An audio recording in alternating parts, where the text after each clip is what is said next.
नमस्कार। देश के 140 करोड़ जनता को शुक्रिया। Good morning. सुबह 7 बज गया है। नवरात्रि के ढेर सारे शुभकामना मेरे माता और बहनों भाइयों को। एक सीए ऑफिसर है, लक्ष्मी माता आज और कल में विदाई हो रहे हैं नवरात्रि के।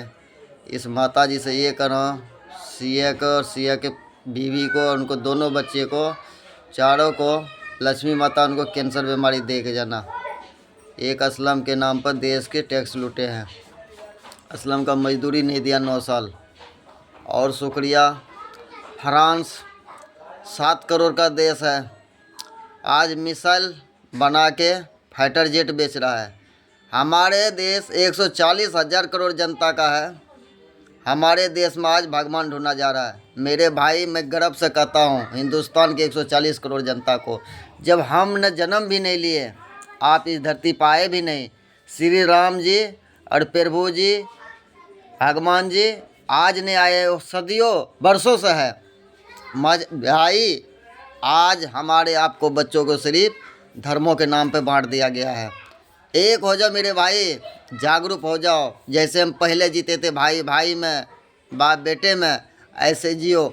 आज न बाप को बेटे से अलग कर दिया है, और जो हम भाई भाई बन के रहते थे, भाई भाई में फूट डाल दिया है। मेरे भाई, अंग्रेज़ों ने बोला था हिंदुस्तान एक बहुत कल्चरल देश है, बहुत तरक्की है, बहुत अच्छा स्वतंत्रता देश है। बोला एक देश में दाग है। बोला क्या? बोला कमी है छोटा सा। बोला इस देश में सिर्फ मुसलमान, हिंदू और मुसलमान का मुद्दा है। और इसी चीज़ पर अंग्रेज़ों भी राज किए थे। आज के नेता कर रहा है राज हिंदू मुसलमान करके।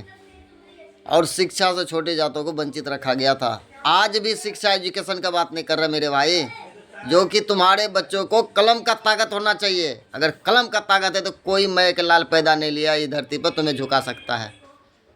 इसलिए कि शिक्षा एजुकेशन की जगह हमारे और आपको बच्चों को धर्मों में बांट दिया गया है। मेरे भाई, आत्मा साफ है तो परमात्मा कहीं भी है। अगर दिल सच्चा है तो पत्थर भी पूजो ना सच्चाई दिल से, तो वो भी भगवान के रूप में स्थापित होता है। आज हम लोगों को धर्मों में बांट दिया गया है। और हिंदुस्तान का राजनीति बहुत सबसे गंदा, बहुत पॉलिटिकल, बहुत खतरनाक है। आज हीरो तो एक ही था, जिनका नाम था जेपी अब्दुल कलाम जी, लाल बहादुर शास्त्री जी, इंदिरा गांधी जी ने जो कि मिसाइल संरक्षण किया था। अमेरिका उस टाइम में भी नहीं करने दे रहा था। कैसे हम विश्वास करेंगे लेंगे जो अंग्रेज हमारे होगा? वो कभी नहीं होता अंग्रेज, किसी का नहीं हो अंग्रेज, वो अपना बाप कभी नहीं होता है। इसलिए कि मेरी दोस्तों, फिर भी अटल बिहारी वाजपेयी जी ने, इंदिरा गांधी जी ने बोला अब्दुल कलाम जी का आप संरक्षण कीजिए, हम देख लेंगे, संभाल लेंगे। आज वो मिसाइलमैन कहा जाता है। और हम आप जो सीना चौड़ा करके 140 करोड़ जनता जी रहे हैं, वो जेपी अब्दुल कलाम की वजह से। कभी ढोंढोरा नहीं पीटा अब्दुल कलाम जी। जब हम भारत माँ को मिसाइल बनाए, परमाणु बम बनाए, हमने देश को शक्तिशाली बनाए। आज हमारे सरकार ने अगर एक शौचालय हगने के बना देते हैं तो पूरे देश में मीडिया पर छाप देते हैं हम तो इतने टट्टी वाले बाथरूम बना दिए, वॉशरूम बना दिए। अरे साइंटिस्ट बनो, इस भारत माँ के इस देश को ऐसा चीज़ बना के जाओ जो आने वाला नाम करेगा आद, हाँ ये बनाए। आज के डेट में महात्मा गांधी जी को एक नंगोटा बेचारे एक धोती के टुकड़े में ज़िंदगी गुजार लिया। क्या वो पढ़े लिखे नहीं था? मजिस्ट्रेट था। क्या उसके पास हेलीकॉप्टर नहीं था? उसके पास जहाज नहीं था? अगर वो अपने शौकीन करने लगता, अगर देश का श्रृंगार, मान लो अपने शरीर का श्रृंगार करने लगता लेडीज़ की तरह, तो देश हमारा आज बिक जाता। एक वो धोती कुर्ता में बेचारे ने अपनी ज़िंदगी गुजार लिया, हमारे देश को आगे लेके गया। आज के नेता जैसे लोग रात शादी होके आता है ना, श्रृंगार पर श्रृंगार, आज के नेता अपना श्रृंगार में लग गए हैं। एक एक कोट पेंट 5-5 लाख के 10-10 लाख रुपए का आता है। माता और बहनों, कहाँ से आता है पैसे? आप लोग अगर जागरूक नहीं होगे तो बहुत बुरा हाल होगा। ये 30 साल की गारंटी ले रहा हूँ। 30 साल के हालात देखना, 30 साल के बाद इस देश का क्या होने वाला है। पटना वाला खान सर जी बोल रहा है 2047 तक में विकसित भारत बनेगा। बोला आधा आदमी मर जाएंगे। बोला ना आप देखोगे इस विकसित भारत को, न मैं देखेंगे। नोटबंदी में मेरे भाई किसान और मजदूर मरा, एक भी अमीर आदमी नहीं मरा। सूटकेस भर भर के नोट लेके चेंज कर लेता था। कोरोना में मरा कौन? गरीब आदमी, मजदूर, किसान मरा। आज एलपीजी के महामारी में कौन? एक एक विधायक घर में 10-10, 20-20 सिलेंडर है। तो जिसका सत्ता उसका काम। आम आदमी मर रहा है। आज एक सिलेंडर लाने में 3 दिन छुट्टी किया हो, 1200 रुपये का नुकसान हुआ है। तो ये होता मेरे भाई, इस देश का चपलूसी बहुत खतरनाक चीज़ है।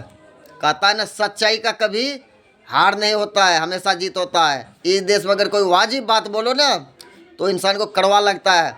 राघव चड्ढा जी ने संसद में आज हिला के रख दिया, बोला सिम हमारा, मोबाइल हमारा, तो हुकूमत हमारा चलेगा। आज ने रिचार्ज बढ़ा के देश को लूट लिए, उसको निलंबित कर दिया गया 2 हफ्ता के। बताओ, तो सच्चाई का ज़माना है। वो कौन सा गाली थोड़ी दिया, देश का हित के बात किया, आम जनता के हक का बात किया।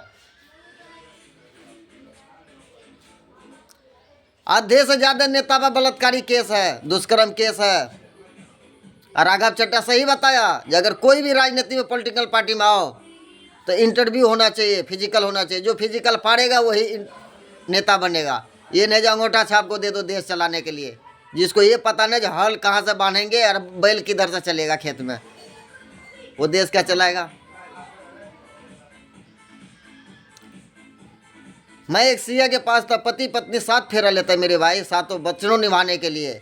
मेरे साथ 9 साल एक गरीब माँ के बेटा को तबाया है। मेरा आधार कार्ड, पैन कार्ड, बैंक के कापी नहीं दिया। यहाँ सोसाइटी में रहता था, एलटीको में।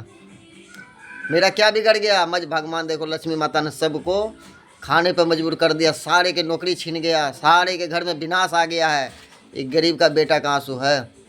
कहते हैं गरीब का आंसू और भगवान के मार बराबर के टकरार करता। मेरी दोस्तों, नस फट गए दिमाग के।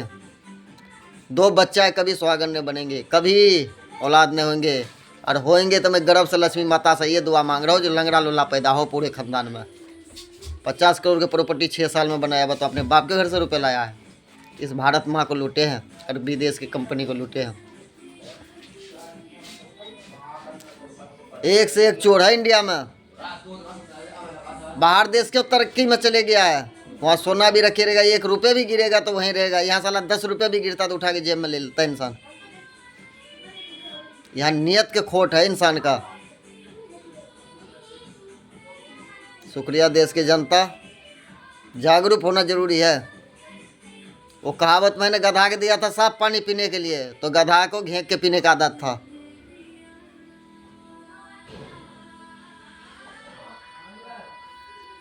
शुक्रिया।